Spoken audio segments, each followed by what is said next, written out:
What's good, y'all? Welcome back. How you guys doing? Happy Friday. Happy Friday. Change of Captaincy. A turbulent affair. The self-repeating history of Indian cricket captains. You already know the man himself, Virat Kohli. Shout out to my cricket rise. Let's go and get into the video. It's been a couple weeks since I've done a cricket video. I can't forget about you guys. But let's go ahead and let's get into the video. Yeah. Looking forward to it. I did see Pakistan and Australia did play this weekend, and I think Australia won. Shout out to them. It wasn't on TV, so I don't think it was on TV. So I couldn't really watch it, but I may just pull up the highlights and just watch it, see what went down. But again, shouts out to Australia for the win. Let's go and get started with the video. Announced that he's planning on giving up the T20 captaincy after the upcoming World Cup. He announced this just 2 days after the BCCI had refused any such notion. And in the furor that has followed after that one incident, between rumors and clarifications, Indian captaincy seemed to have hit some rocky weather. 6 months. But trust me, this isn't anything new. Oh yeah, mustache. 6 months. So he already planned on giving the captaincy. In Indian cricket, Indian captaincy transitions have always brought storms along with them. Storms that seem to have come. So who's going to take over as the captain of the Indian cricket team?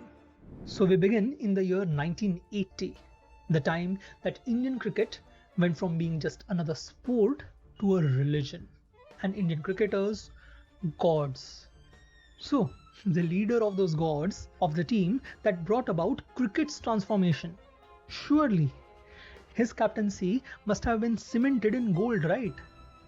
Well, within a year of winning the World Cup, Kapil Dev was thrown out of the captaincy. Yep, you heard it right.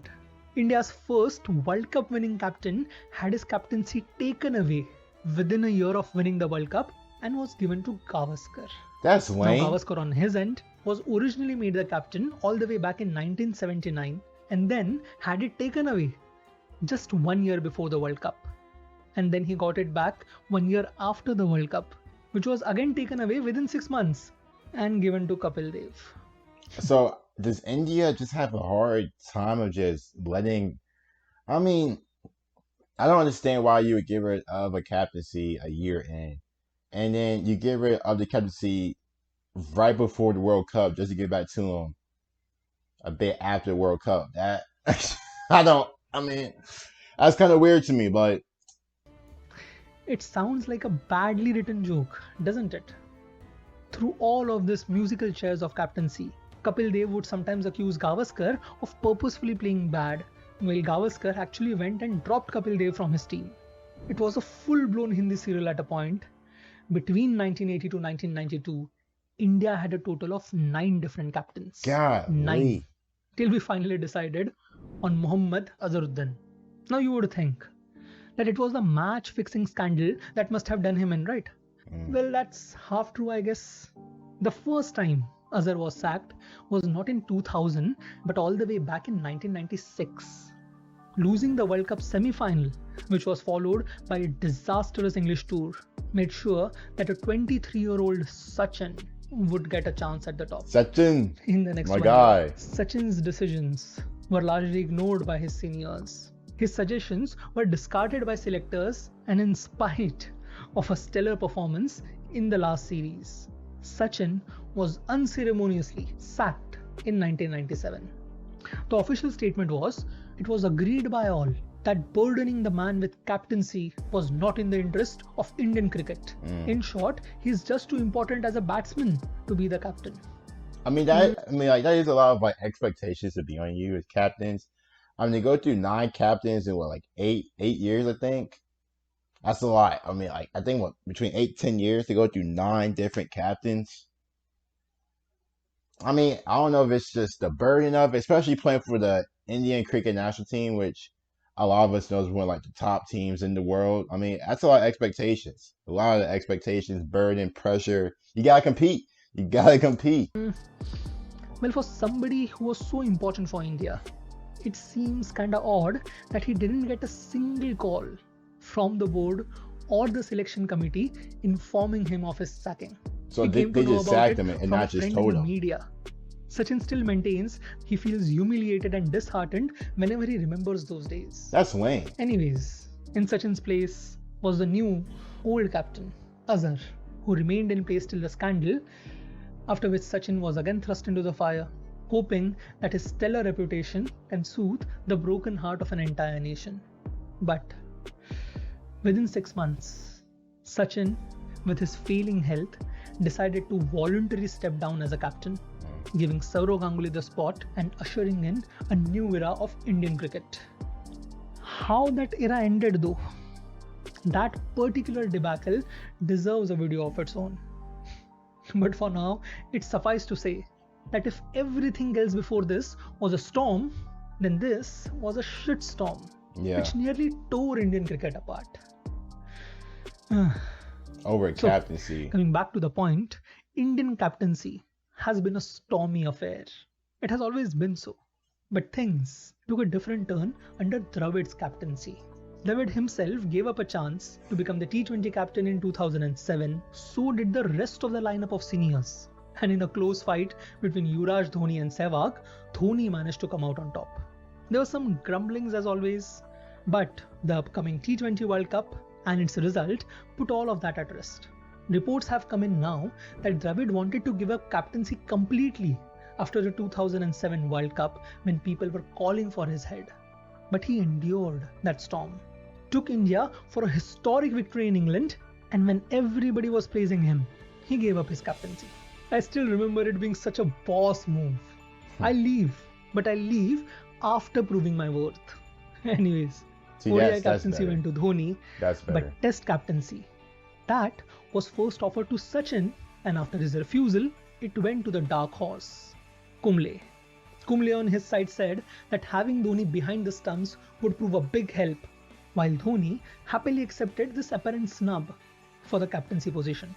And so it was that for the first time in Indian history, captaincy would be split between two people, with no drama, no fuss on either side. That's better. Hey, well, if you can't agree on one captain, I'd rather just go with just two. I mean, I don't see a need for them to have to constantly change it.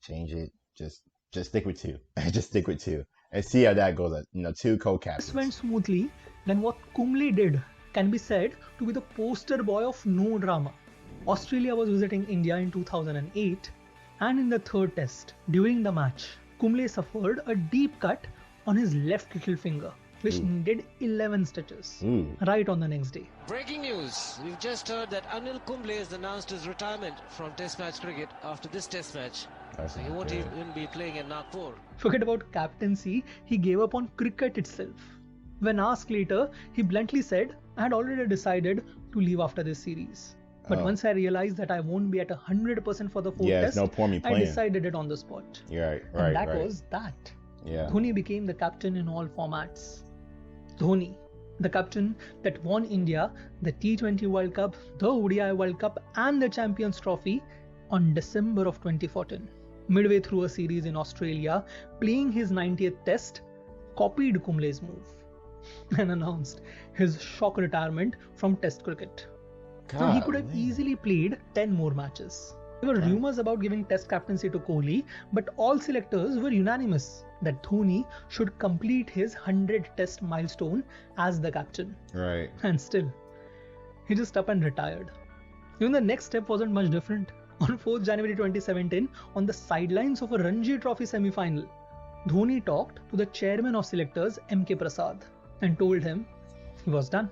He believed that Kohli should have enough time to build his own team before the 2019 World Cup, and that was all. He gave up the captaincy. So, you can see the pattern here. Starting from Dravid, the stormy sea of captaincy seemed to have mellowed down a bit.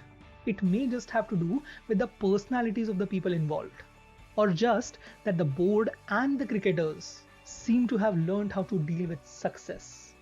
But in spite of social media rumors and alleged scandals, the captaincy itself has had a very smooth sailing for the past 14 years. That's good. So, just don't be too surprised or panicked given the people involved this time if the boat shakes a bit. After all, captain of the Indian team today has become one of the most powerful positions in cricket at large. So just strap in, settle down for a bumpy ride. We have been through worse. And trust me, this way or that, in the end, we will come out on top. Thank you. That's what I say. I say that's a lot. But it's good that they've got they are able to resolve the whole issue. Okay, I think I mentioned earlier, like being in charge of probably the top cricket team in the world is a lot of pressure, but it's good to see that they have gone through it, going through all those previous captains. Sachin retired, Dhoni retired. Jeez, like just sudden retirements, like. And even Coley had the captaincy, but very, very interesting. Yes, sir. You guys don't get like a sub. Coming up late, I start. So actually, I'll see you guys later.